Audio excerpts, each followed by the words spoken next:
Hi, everyone. My name is Matt Shed, a DeKalb resident and the host of Shakira's Corner. This is a show where we discuss pertinent agenda items from the Board of Commissioner meetings with Commissioner Chakira Johnson, who is also the current presiding officer of the Board of Commissioners. We'll also share community updates from District 4 of DeKalb County. Commissioner Johnson is also a member of two county committees, the FAB Committee, which handles finance, audit, and budget, and the PWI Committee, the Public Works and Infrastructure Committee. Commissioner Johnson has five focus areas for District 4 of DeKalb County, and those are housing, infrastructure development, youth development, Memorial Drive revitalization, and services for new Americans. And today we are very excited to welcome DeKalb County's new Director of Public Safety, Darnell Fullum, as our guest. And I'll be facilitating a conversation between Director Fullum and Commissioner Johnson on issues relevant to DeKalb residents in District 4. But before we get into the conversation between the two of them, I wanted to ask Director Fullum a few questions one-on-one for us to get to know him a little better. So we're going to bring him on the stage. There he is. Director Fullum, thanks for joining us. Thank you for having me, Matt. So you're new to this position. When did you start? So officially, I went into the position on January 3rd of this year. Okay, great. Brand new. How's it going so far? So far, so good. You take these opportunities to spend time learning, listening, and that's what I've been doing. So going around to those departments that I may not be as familiar with, just sitting and listening and hearing what they have as far as concerns and issues. Absolutely.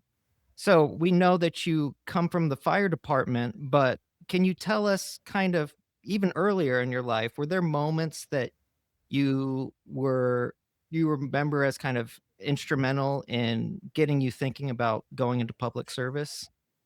Yeah, absolutely. I think probably one of the biggest moments in my life as a young kid, and I'm originally from Pittsburgh, so I tell folks if you hear a little accent, that's where it comes from. I think I still hold on to it after all these years. But really, it's just that work ethic that I was exposed to as a young kid, being around those workers that went to work early in the morning and came back after it was dark, that worked in the steel mills. It really, developed my work habit and how I saw the impact that you could have. Oh, yeah, absolutely. And then how did you start out your career? What did you do after your kind of early years? So after I graduated high school, I was 17 years old. And I initially thought that I wanted to fly helicopters, believe it or not. And so I went down to the recruiter when I turned 18 years old and joined the Army. I did not fly helicopters, though. I was in the infantry. Very short story. I was one of those that went down there. And after talking to the recruiter, he told me if I joined the infantry, I could go anywhere from there.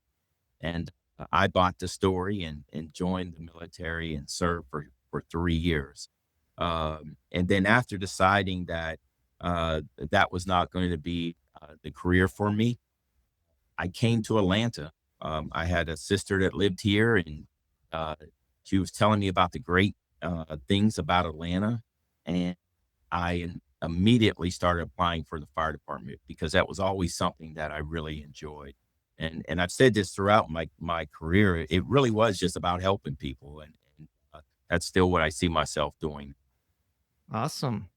All right, great. Well, we're going to dig more into that and what that looks like, but let's bring Commissioner Johnson onto the stage.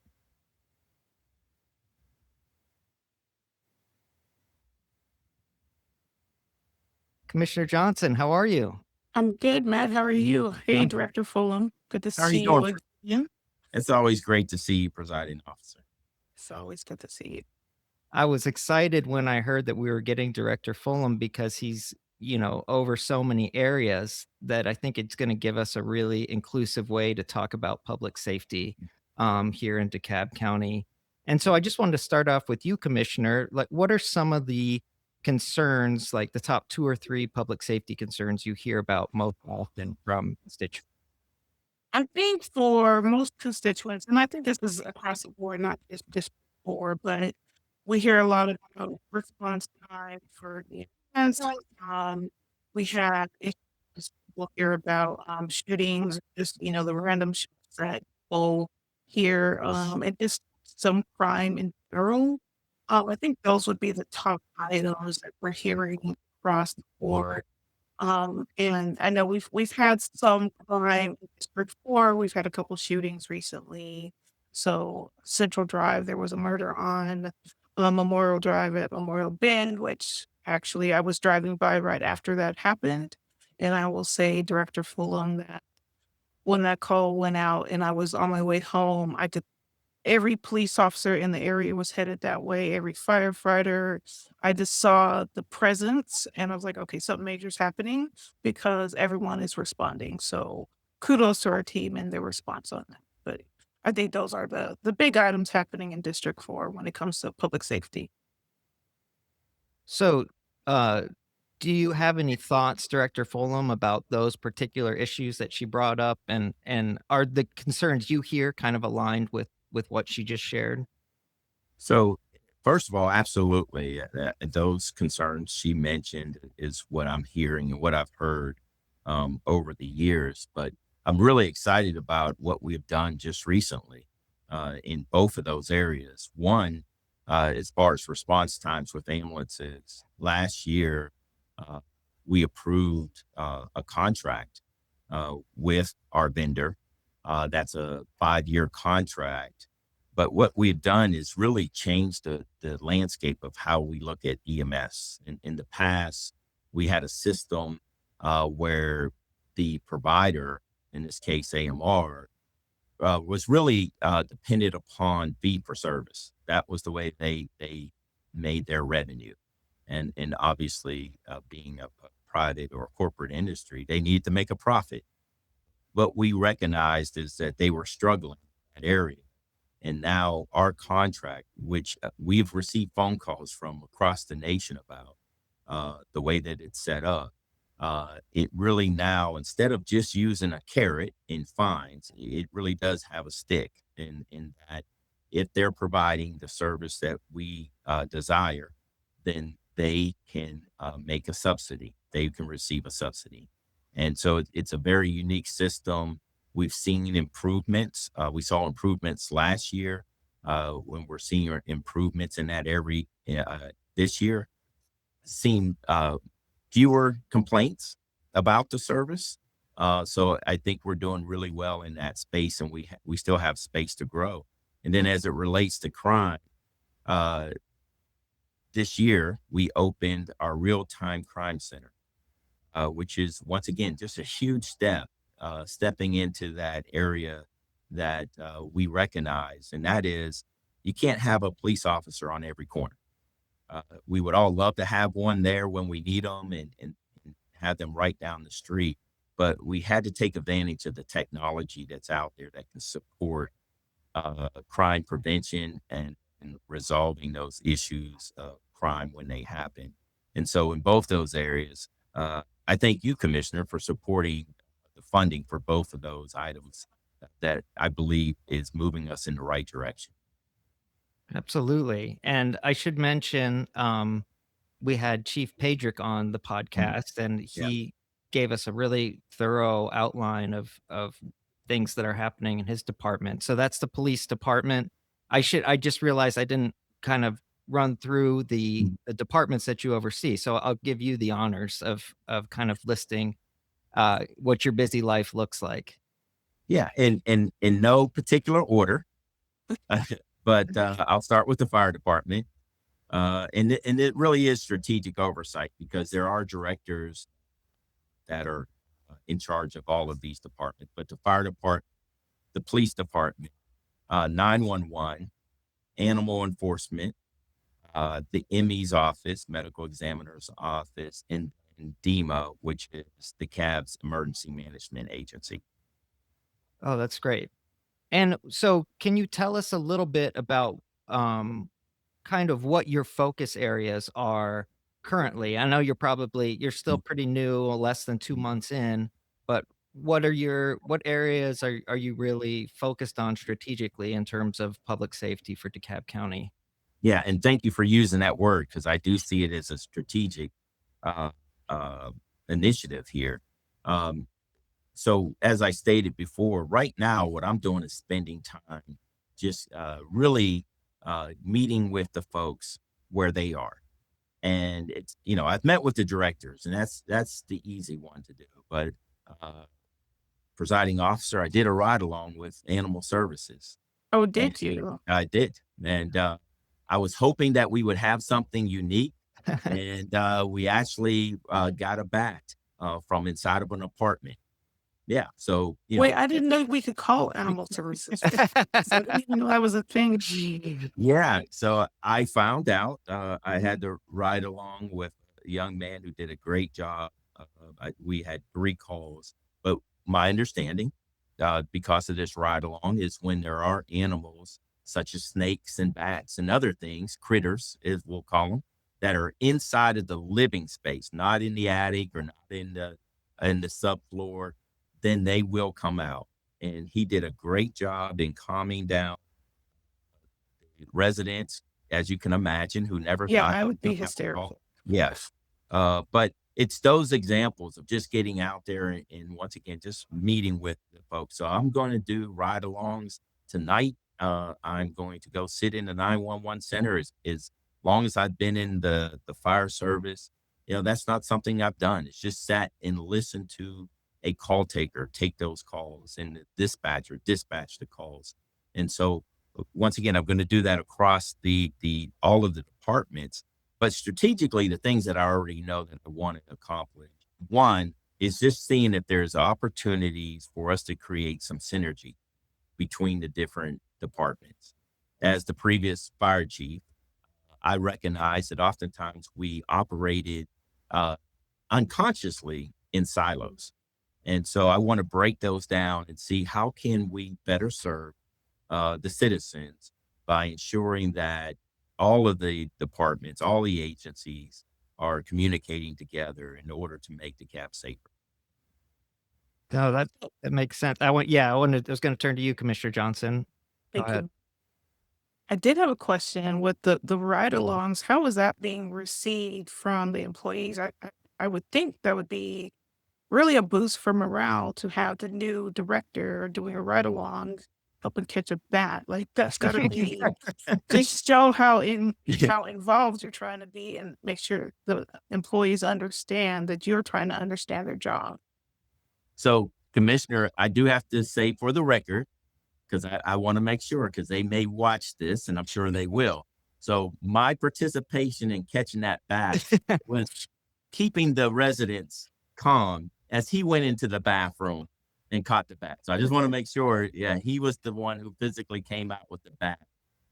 But I would have done it if asked. But I do think it's being received well. Just yesterday, I saw one of the officers from our animal enforcement, and my ride along was in the evening shift, and I told him I was going to do day and evening, so he was looking forward to me coming back and doing it. But I found that to be very beneficial when I first started as fire chief here back in 2014. I visited every station on every shift. We had 26 stations. So do the math, 3 times, was 78 visits. But, once again, you have to hear from them. And oftentimes what they're going to give you is insight that only can come from. It's the little things that maybe they need to do their job better that will come from those ride alongs and sitting down and having those conversations. Very good. I commend you for that. I think that shows great leadership. We made the right choice. Thank you. So, yeah, Commissioner Johnson, do you want to kind of share from your perspective, not just about we talked about 911 a little bit earlier and the police, but maybe we could bring up some of these other departments and your interaction with them, like fire rescue or DEMA, the DeKalb Emergency Management Agency. We've talked about animal services, but ME medical examiner's office, any interaction or thoughts you have on those maybe less visible sometimes. Not maybe not fire rescue, but the other two less visible. Any thoughts you have? Yeah, so, Director Fullum, I know I'm gonna keep calling him Chief Fullum, but we That's actually just yeah. got out of a budget hearing. We're working to pass the FY 2026 budget, and one of the items, that the administration is bringing forward, is retention for our firefighters and our fire department. And when Chief Fulham last year, me and him had a good conversation about retention of our firefighters and how much money and time and effort we're putting into training them. We have a really robust training program. We have a really robust recruitment program, but then after a couple years, they're leaving us for higher pay. So, excuse me, I'm really excited to hear that the administration heard that as well and is putting a lot of really good items forward. And by the time this podcast airs, the budget should be approved. But that will go a long way in making sure we are retaining our firefighters, because we do have a really, really good fire department. So we want to make sure we keep them as much as possible. We had a lot of conversations last year in the herbs committee when I was still on the herbs committee with the ME department and how potentially seeing some expansion in that area. I think that would be good to start looking at in the next year or so. And then when it comes, I know we've talked a little bit about animal services, but that's another contract that is before the Board of Commissioners. I think it's on our agenda for tomorrow, to expand that contract with Lifeline by, I think it's $780,000. And the intent of that extension or expansion of that contract is really to focus on spay and neuters. So we can't build our way out of the problem with our shelters. So we've got to find other ways to reduce the population. So increasing spay and neuter access and having more programs. And so I think there's also built in some ways of getting some like food, dog food, cat food, for the residents as well. But that extension or expansion of that contract is really focused on how do we keep the animals with their owners. I think that's really important. And then on a side note, in that conversation, we're having a lot of conversation and momentum on workforce development as well as increasing our housing initiatives. So all of that together will help the problem at the animal shelter. Yes, we need to be focused on our animals, but if we really focus on our humans who take care of the animals, personally, I think that's where we need to be putting our focus. Yeah, thank you for kind of giving us that feedback of what you see behind the scenes in terms of budget and focus areas. Director Fulham, I want to hear your feedback on those items, but then also kind of highlight disaster emergency management, because that's probably on a lot of our minds with the recent ice storm preparation. And thankfully it wasn't as bad as we were thinking it was going to be, but I ran out and bought a generator. Um, so maybe if we could start with that and then give any other thoughts you have on your other departments.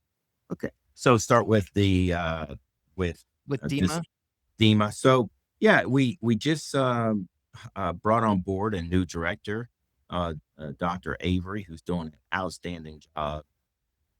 You know, I guess the right statement wouldn't be she stepped into the fire because it was cold, so to speak.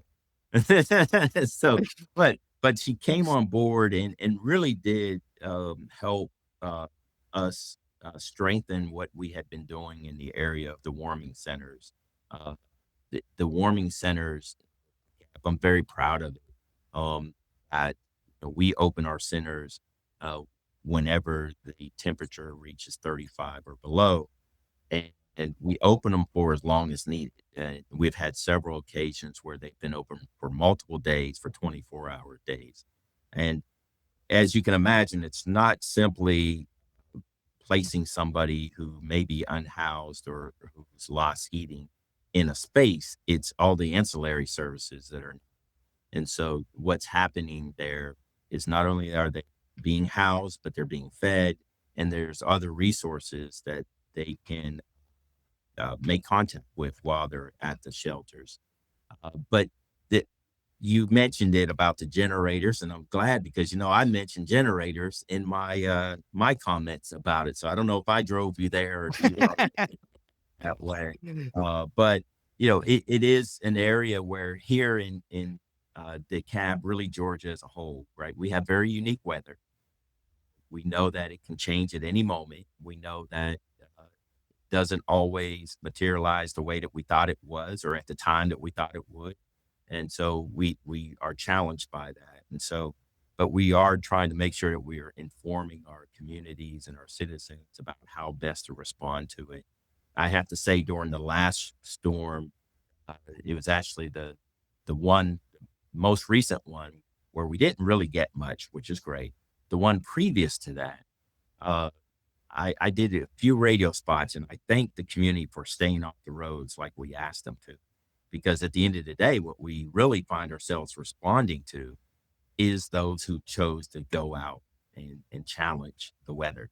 And so them staying home meant that we ran fewer calls. So during that period, we had actually less calls than we normally would than That's in good. the same period of time because people stayed home. But their job, DEMA, in somewhat in relationship to GEMA at the state and FEMA at the federal level, they spend a lot of time preparing. Their job when the sun is shining, and there's no storm on the horizon, is really in the area of planning, and making sure that we have those resources or at least plans in place to get the resources when they're needed. And they do an outstanding job in that, in just communicating. And I would say to the community, if you ever want them to come out, because oftentimes it's police, it's fire, it's these other agencies that get a lot of the spotlight, but not always, once again, your emergency management agencies, unless the storm is on the horizon.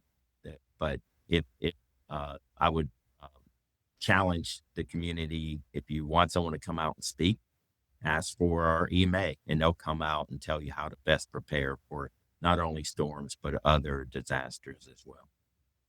So, if I can, Director Fullum, can you just talk about us phasing out of Code Red and the new program that we're implementing? I think we just passed that one. Yes. And I have to thank you again, Commissioner, Yes. for supporting that. But yes, Code Red, many listeners may be familiar with Code Red. It was a system that's widely used across the nation, and that's to provide those alerts. And so the system operates where, in most cases, you had to opt in and you would receive alerts about weather or prevention or whatever it may be. That system now is being replaced with a system that's going to be called Rave. It has many of the same functionalities, but it also has some new ones. And so what we're really excited there is that we will be able to geofence an area, identify an area that we feel as though, for whatever reason, there needs to be a message sent. We can do that. And so that the message doesn't go out to everyone. What you recognize very quickly, and we all experience this all the time, is that if you're receiving messages on a constant basis, at a point it's going to wear on you.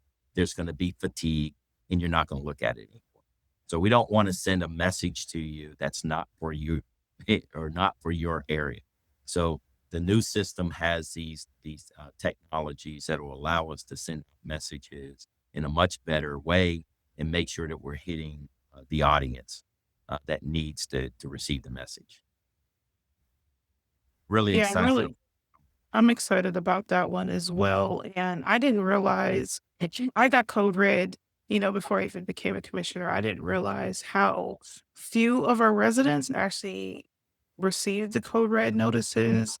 So I'm excited about this new Rave system and being able to help push that out and make sure that our residents are getting those critical alerts. Yes. Yes. Absolutely.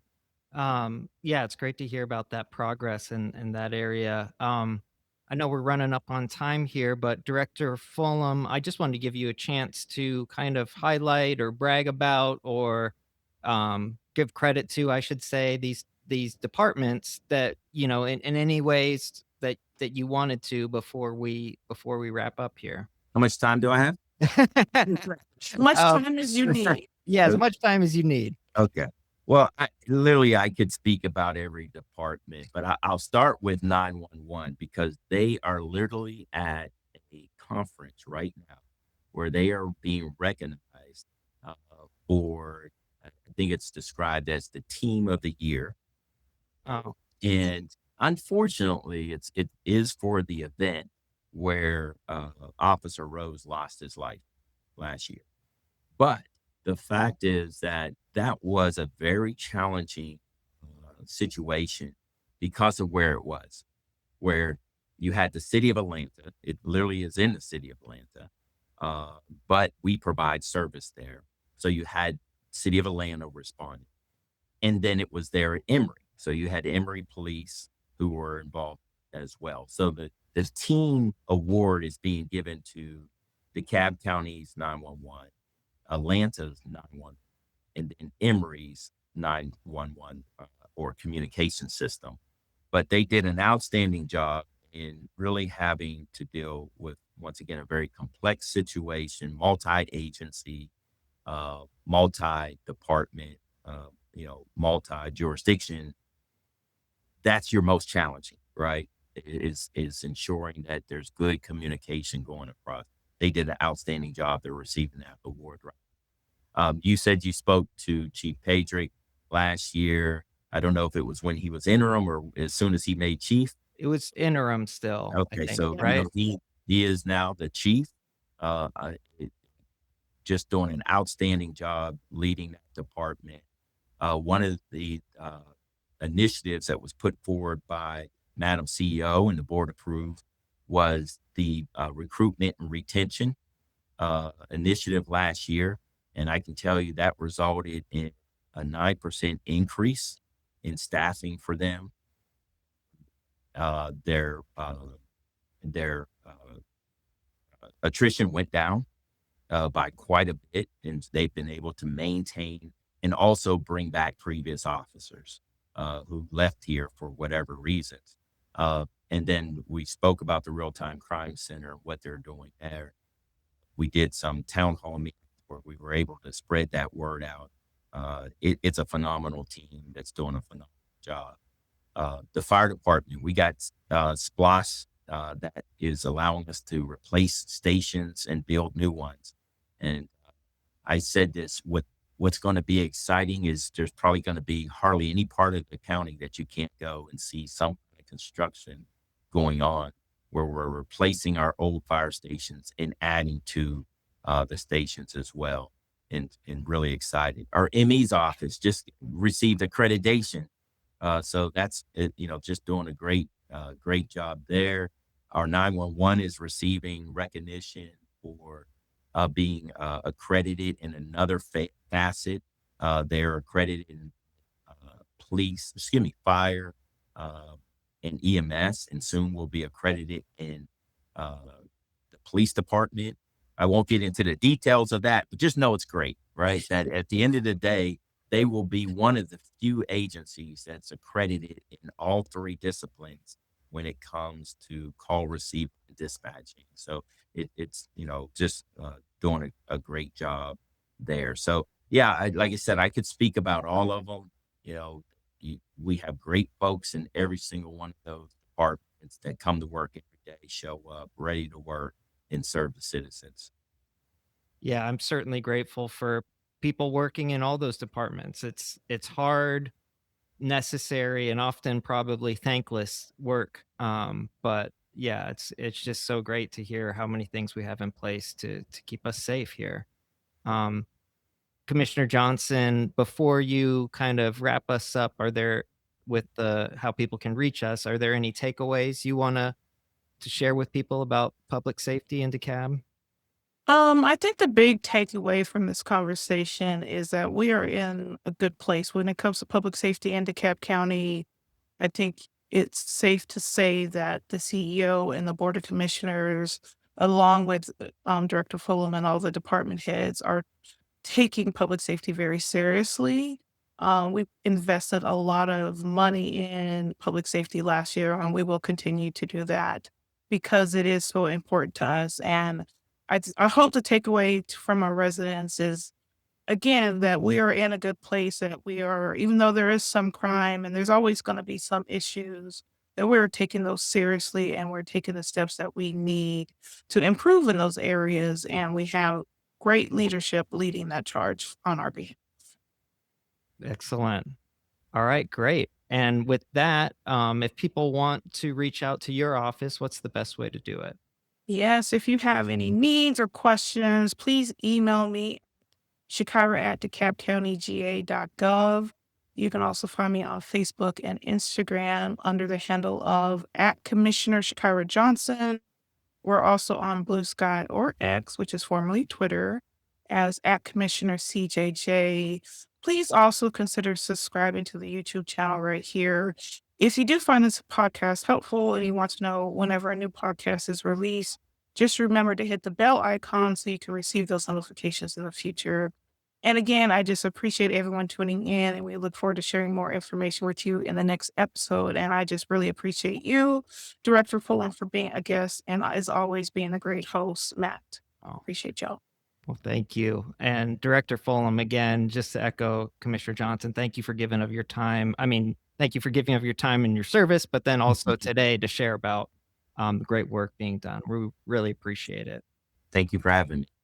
Absolutely. All right, that's it. Thank you all. We'll see you next time. Bye. Thank you.